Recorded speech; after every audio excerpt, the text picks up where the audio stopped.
Imagine a scorching day in the desert, the blazing sun on the horizon, and an elderly man, Abraham, sitting at the entrance of his tent.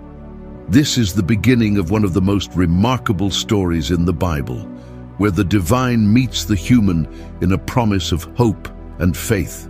Abraham was resting in the heat of the day under the great oaks of Mamre, when he looked up and saw 3 men standing nearby.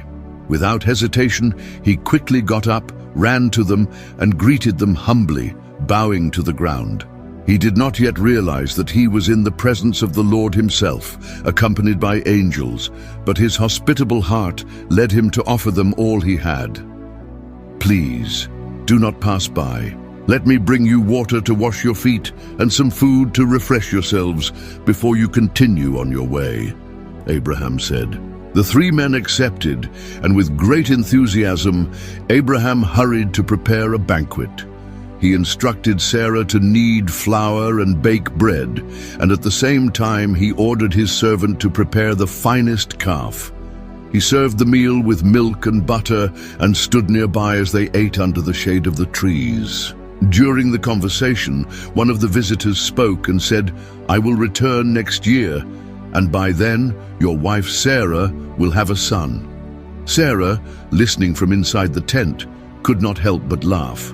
She thought, "How could I have a child in my old age, being barren and with such an elderly husband?" But the Lord, who knows every heart, asked, "Why did Sarah laugh? Is anything too difficult for God?" After finishing their meal, the 3 men stood up and looked towards Sodom. As a good host, Abraham decided to accompany them part of the way. It was then that the Lord reflected, "Shall I hide from Abraham what I am about to do?" Abraham, who had been chosen to be the father of a great nation, was about to learn of God's judgment upon the cities of Sodom and Gomorrah. The Lord said, "The outcry against Sodom and Gomorrah is so great, and their sin so grievous, that I will go down and see if their actions are as bad as the cry that has reached me." With this revelation, Abraham understood the gravity of the moment. Deeply concerned for the people living in Sodom, Abraham began to intercede before God. He asked, "Will you sweep away the righteous with the wicked? What if there are 50 righteous people in the city?"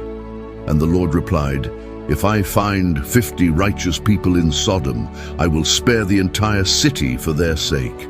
Abraham continued pleading with humility, lowering the number. "What if there are only 45? What if there are 30?